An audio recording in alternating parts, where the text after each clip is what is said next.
so do we know what it is? And then, by the way, you have a 3% chance of living. And I was like...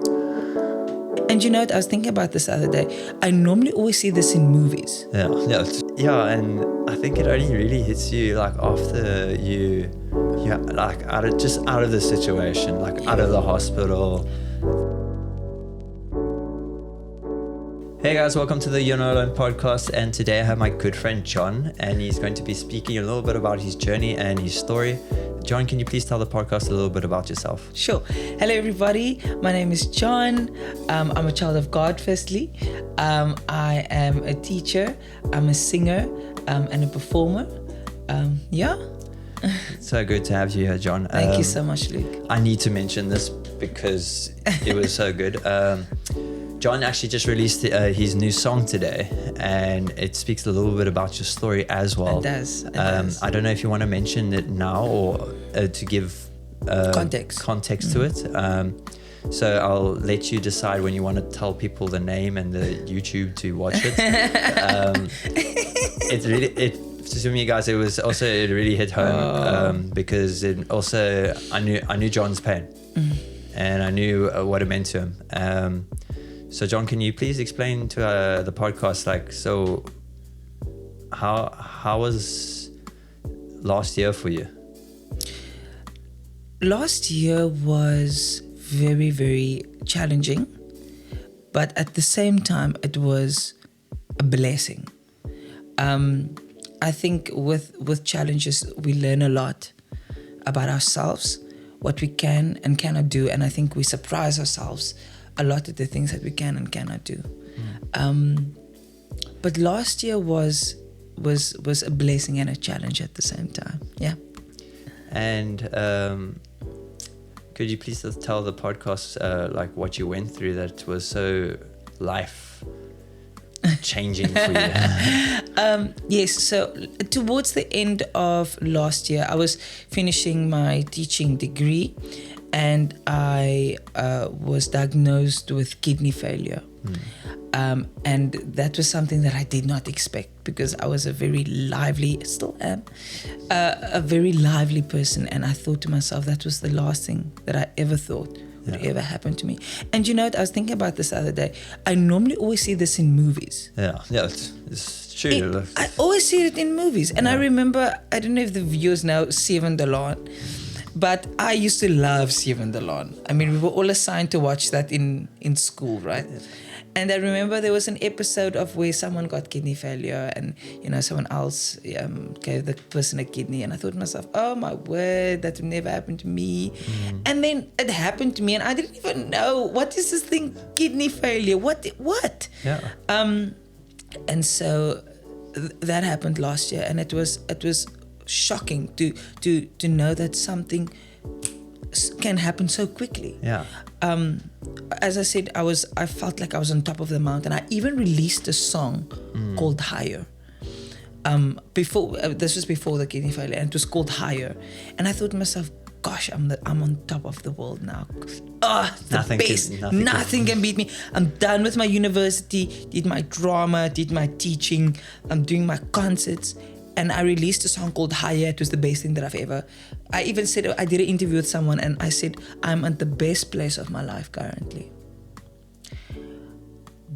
And then,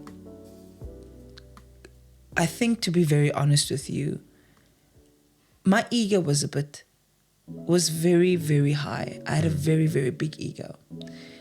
And because of my concerts and my success, I think this was necessary in a sense for me to be a little more humble, and this completely humbled me. Yeah, I can imagine something as traumatic as that. It can definitely show you who's in charge. Yeah. Speaking of who's in charge, then I think the biggest thing was I had turned to my faith, of which was not on point at that time, because I wasn't focusing on it. I was focusing on my life, and I realized that my faith is something. Your faith, any person's faith, is something that you need and something that keeps you going. When everything goes, who and what is there to keep you going? And that was my faith. I was then in hospital for a month or so. And that was terrible. I absolutely hated it. But as I said, I learned a lot in that time in hospital. And then I know we're going to speak about this later, but then the Deep in Blue was inspired in hospital. I remember I just got released from high care. Yeah. And I got put in a normal ward. And oh my gosh, I looked forward to visiting hours when my parents used to come. That's the one thing. Yeah, the that one thing you kept me had. sane in hospital when my parents came to visit, and they left. And my dad said to me, actually, because I said I was so bored, and my dad said to me, "Why don't you write a song?" And I thought, but there's no piano. I always, you know me and the obsession with pianos. When I came to this podcast, the first thing I asked is there a piano? And there was obviously no piano. And so they left. And then the nurses, you know this, the nurses switch off the light and the ward is dark and everything. And there was this guy next to me. He couldn't speak at all. He was old. I think he was on his way out. And I took my phone and I started writing how I felt. And I felt extremely down and blue. Extremely sad. Down and blue. Down and blue. So then I thought, deep and blue, down and blue. And I started writing. But at the same time, as I said, my faith was something that kept me going throughout the whole process. And I then related it to deep and blue. And the deep and blue personifies Mary in a sense. And I asked Mary and Jesus, I said, can you please, in the words it says, be my comfort, my soldier, my guiding light through this dark time. Because I didn't quite know what was wrong with me. Yeah. I really did. I mean, like at the same time, I was explaining to you, even when we first met, is a lot of the time when we get dealt that card, we just don't know what the hell just happened. Like, we were this perfectly normal like, people. Yeah. And then now we're just dealing with, okay, you're dying. Like, yes. Like the doctor came to me and the doctor said to me, "You're really not well." Thanks. What do I do with that information? Thank you. Okay. What do I do with that? Yeah. You really not? I didn't feel unwell. Yeah. Yes, I was a bit out of breath because there was water on my lungs, but I didn't feel. I felt like I could climb a mountain. And sorry, that was one of the things that one of the doctors said to me. You seem extremely healthy, and I think that was my fighting spirit. I just knew there was something in me, Luke, that said to me, I just had to. There was more that I had to do. Yeah, you weren't finished. I was not. I was not. Yeah. Even though I wanted to tell you now, I refuse to be finished. It's not in my hands. Yeah. It's not in my hands. But I kept fighting. And that for me, that's important. Yeah. Yeah. And I can imagine even just getting into the hospital at first was like, normally for me back then it was like, okay, you're going to go see like your GP. Yes. And then you were just like, okay, give me meds, I'm leaving. Like, yes, quick. Yeah. And it said, no, you're going to the hospital. It's like, oh, okay, so there must be some heavy stuff. Yes, it must be, surely something is wrong, clearly. Yeah. And then when they took me to hospital, I was like, okay, we went to go see this other doctor, and I was like, okay, maybe my GP wasn't in today, or maybe, you know. And then like it was just multiple diagnoses, and then they finally came up to it, and then I was like, okay, so do we know what it is? And then by the way, you have a 3% chance of living. And I was like, okay. Like, wait, how old were you? I was 19. Okay, now explain to me, what does a 19-year-old do with that information? You have a 3%. You know, that's such an absurd statement to make. What can you do but laugh, I almost want to say. But that's I feel like I have developed this dark sense of humor just to kind of like what? To just deal with it, you know what I mean? I'm sorry that I must have been No, I can't. No, but it's true. Imagine someone comes up to you and says, I have a 30%, you have a 3% chance of, what do you do with that? Great way of telling me, huh? At least it's not too, like. That's bad. But like, Oh, That's crazy. And then I just like turned to my father and I was like, so what are we doing? Like, what's he was happening? probably freaking out. Shame. Yeah, Oh my gosh. he looked like what I should have looked like. Yeah. And But sorry, can I interrupt you? I think that's one of the things that we do. Like if we don't know how to process such hectic information, we go automatically into comedy. At least I do. Yeah. To just cope. yeah, no, I would do the same thing. I laugh hysterically. Yeah, no, which is terrible. And like, it's crazy because like even This is with not 2%. Sorry. like even when I went to go talk to That's some so of the people bad. on the ward, like I think the only way that like people say, how did you not go insane? And I think I can say I probably did go a little bit insane because I said some really like crazy stuff to just keep going, like Exactly. and so many people would be asking like, but like, are you okay? Yes. I'm fine. I'm fine. I'm alive. I'm fine. Yeah, exactly. And like, yeah, and I think it only really hits you like after you like out of the situation, like out of the hospital. That is it. No, that is so true. It completely hits you when you're out of hospital. I remember going to my mom straight after hospital, and I said to her, I want to throw a pity party. Yeah. And you know what's interesting is that is necessary. You shouldn't do it all the time. Yeah. No. Definitely not. But it's necessary to, I think, to just feel something. Yeah. I'm in the situation and it sucks. Exactly. And for me, it was also like I went home, and I think because it was also COVID, so Oh yes, you still had that. yeah, and then like even just sitting at home, like I was thinking, I almost died. Like, you know what I mean? Like it was like this all happened, and I did have moments when I did break down in hospital. I'm gonna be true, and there were moments where I said to myself, you know, like why me? And why this? And I'm pretty sure you felt like that as well. I felt exactly the same. And you know what? It's so interesting. Why me that word?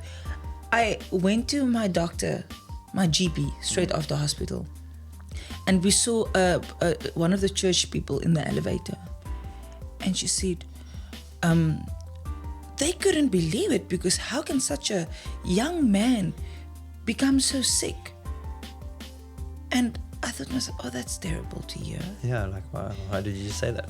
I look healthy, thank you very much. Yeah, but exactly. And then I asked I asked the Lord, I said, but why specifically? There's a lot of people in this world. Yeah. But why me? And then I realized I don't know. Yeah. I don't know. But I've been given this. Yeah. And I have to make do with this. Yeah. But I do believe in something that the Lord will never give you something that you can't handle. For sure.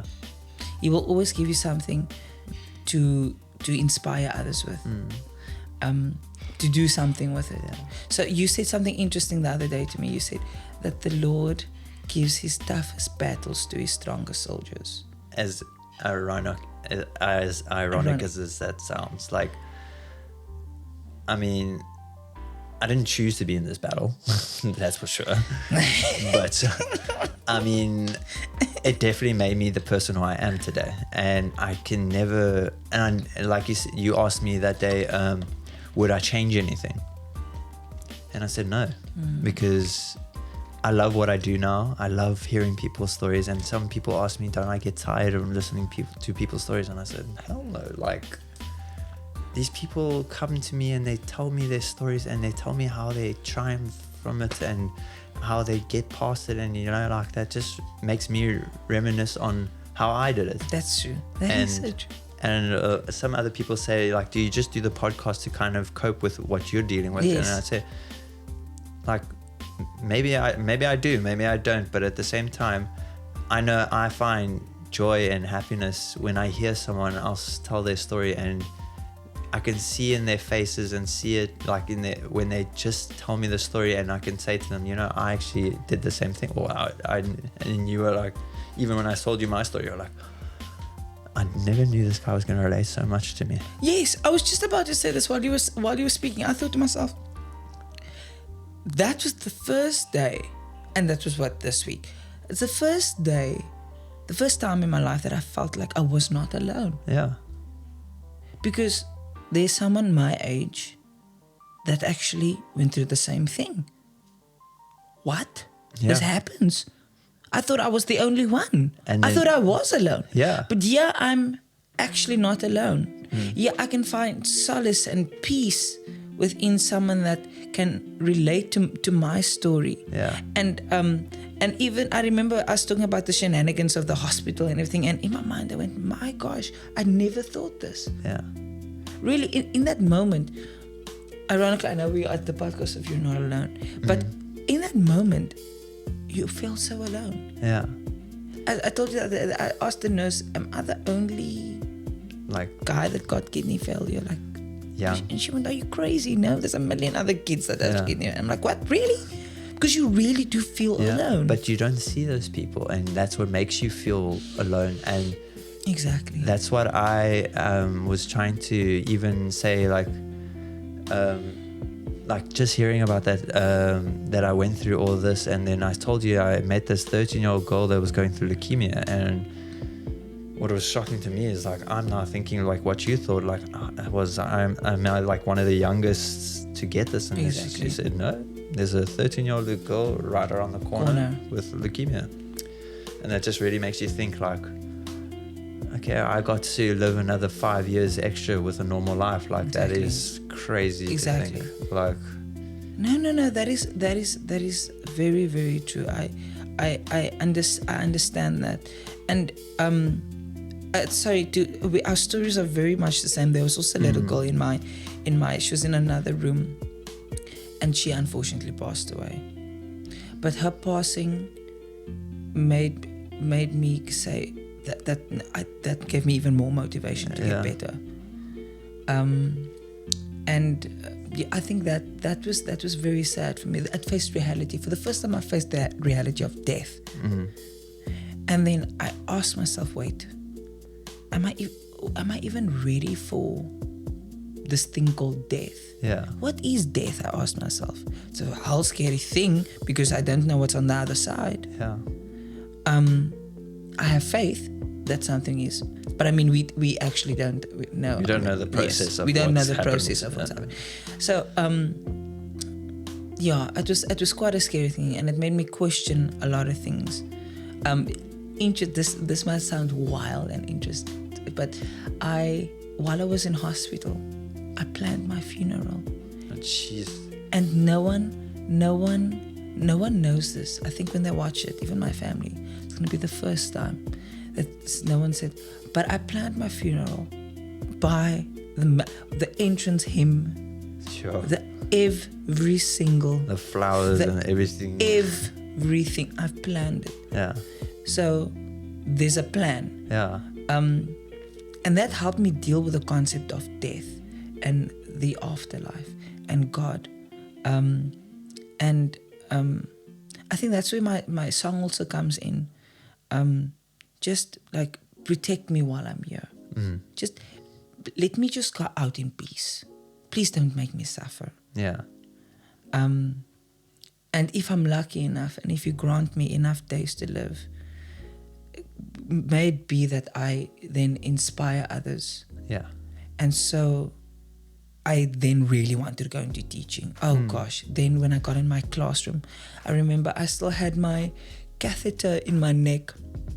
I came in my classroom. This was before the kids came, and I just looked at the class and I went, here we go.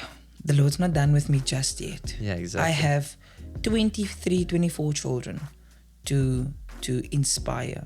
Is definitely, there's a lot of work to be done. And at the same time, now my mindset is, oh my gosh, yes, my blood pressure might be through the roof and something might be, but I go, I know the Lord's not done with me yet. Yeah, there's still some work to do. So why am I worrying? Why am I stressing so much about death and getting sick and why? When I know that the Lord has my back at the end of the day. Yeah, and I mean, that's the most important thing, but I see a lot of people kind of forget that in the moment, because as much as we want to pray to him, as much as we try to speak to him, when it gets to that hectic moment, you kind of forget that you can just talk to him about it, and we kind of just try and deal it with ourselves, and that's where it kind of goes down the dark path until you revert back to actually speaking to him. That's true. And I actually heard this interesting quote, and it actually intertwines with music and whatnot. Yes. So a lot of people can listen, but not a lot of people can hear you. That's true. So that's very, very true. And when you tell your story, maybe it won't reach people how you want it to be reached, but I know the people that went through the same thing you did or something similar, I know they're going to be like, I know this guy. Like I probably feel like I've known him for 10 years because I know exactly what he went through. And that's, for me, that's so important, because at the same time you inspire people to he became a teacher. He studied to be a teacher, and he became the teacher. No matter what was in his way, he became the teacher. And I was thinking about it this morning when I woke up. I wake up because I want to see my kids. I want to teach them. I have something new to teach them. I have, even if it's something as silly as, oh my word, they need to learn this concept of Afrikaans or this concept of music or drama or something, anything. It's my kids that keep me going. Yeah. And they don't know it. But as I was telling Josh, I was saying that it's because of them that I'm there. They're the people that inspire me and keep me going and make me look at the different things in life, because they're so innocent. There's beauty in innocence. Yeah, I just can't keep up with their lingo. I feel like every generation. My grade 7s taught me a new word the other day, of which I won't put on the podcast. But the lingo. Now I get that, but it's interesting. It's interesting. Yeah. It keeps me young, going. Gosh, it keeps me young. No, literally, I say it keeps me young. Even when coaching my kids, it's like they come and they say these new words, and I'm like, what did you just ask me? Am I supposed to be offended, or did you just ask me a question?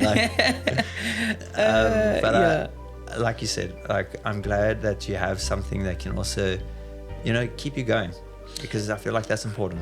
That is so important. That I fully agree. You do need something to keep you going.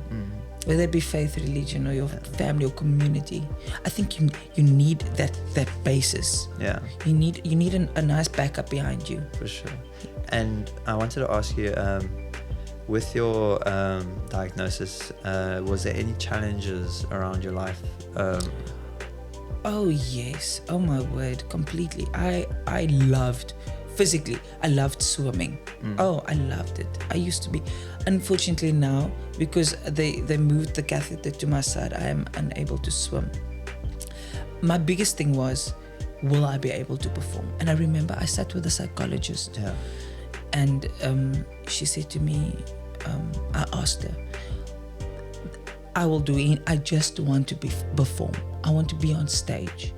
Then she asked me different questions. Will you be able to sing and dance? I'm like, I just want to sing and give people.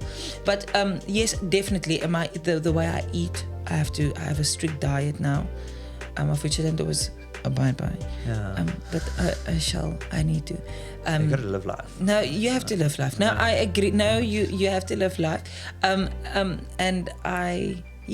there was definitely a lot of changes. The way I eat, the way I do things. Sometimes my blood pressure is through the roof. My mood swings. Oh my word! I remember when I came out of hospital. I don't know if you also have that. I used to have mood swings. And my poor family. I used to be absolutely I used to be rude. No, I did. And I remember one day my sister came up to me and said, you know what I've noticed? You've had a lot of like hectic, are you okay? And I went, no, I'm not. I'm here. I want to go home. Yes, exactly. I think really kudos to my family for dealing with that, because I was not at ease, because I was extremely impatient. Yeah. Because I had to learn again, coming back into the normal way of things. And that I absolutely hated, because it reminded me again of how sick I was. Exactly. And it reminded me of that I could do it. Yeah. And interestingly enough, you know, your voice needs training. You have to train your voice. You have to train your instrument a lot when you perform on that. Yeah, it's a whole thing. It's a whole actually concert just to warm up. Exactly. Yeah. So I my singing stopped.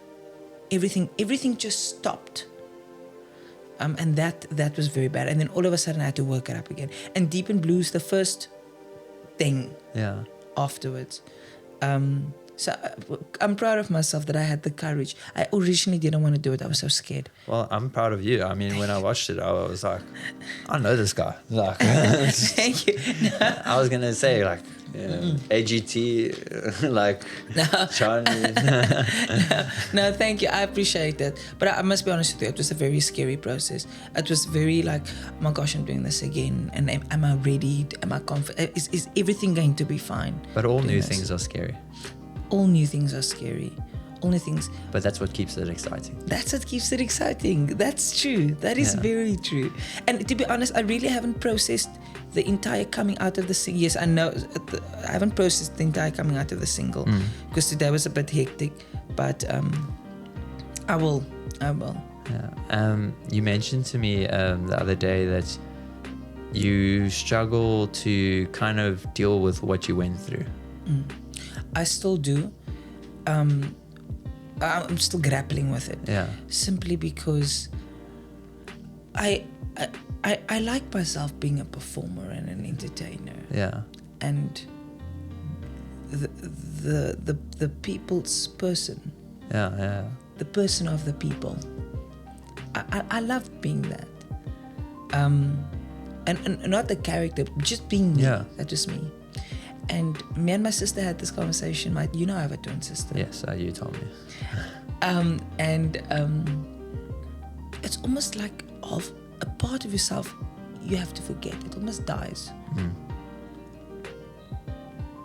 And accepting that is extremely hard for me. Yeah. It's reality, but that's extremely hard for me. And it's super hard for someone like definitely as creative as you are. Like I did art in school and whatnot, and I was super like into like doing art and whatnot. And for like creative minds, we kind of have a optimistic mindset that anything is possible. We can do this, like, you know what I mean? And for all of that just to shoot down is like it's the end of the world for us. It's tragic. Yeah. Very, very tragic. Yeah, I'm still grappling with that, adapting to finding out who's this new self. Yeah.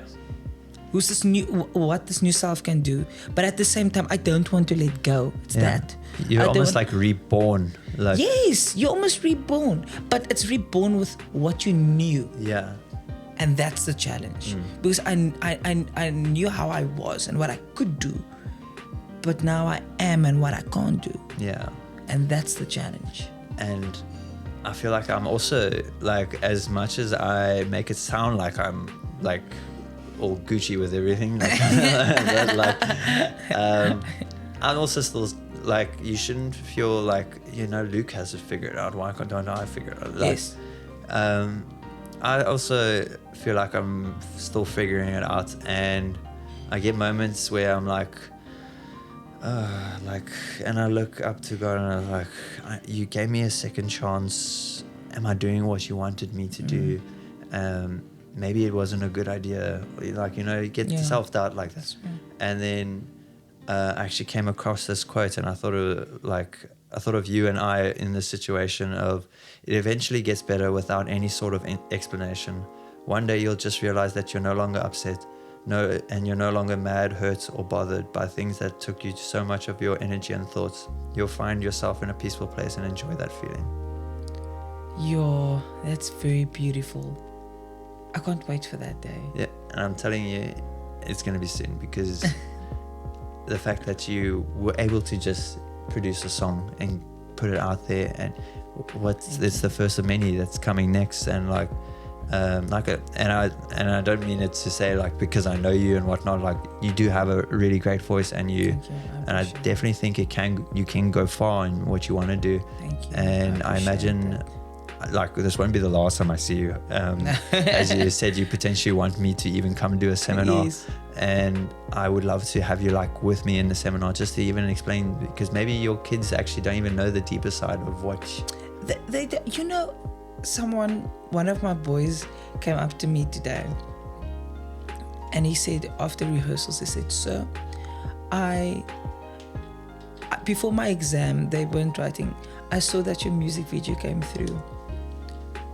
Thank you, sir." And I almost cried. That is the most beautiful thing. It's those wholesome moments when it just catches you off guard. I couldn't. That was. I don't care. Thank you for all the listeners and for everyone. But when a child comes up to you, a child, not an adult, and says thank you for that, that's something completely different. Now take that feeling, and if you had to freeze time, how did you feel in that moment? It felt, oh my word, I don't even know how to describe it to you. It felt so overwhelming. You don't know how to describe so much love. Just the word love popped up. Extremely love. That this boy doesn't even know my story or whatever, but he's coming to me and he's saying, thank you. Yeah.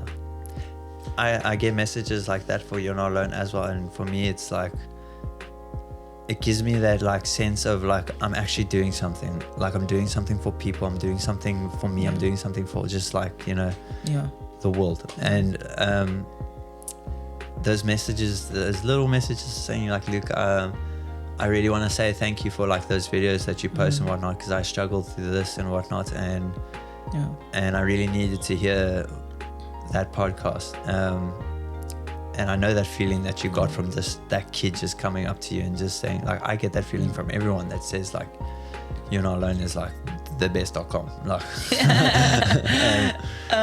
and you know what, Luke, that ironically enough, I must be thanking that child, because that was another confirmation to me, like I'm doing what I'm supposed to be doing currently.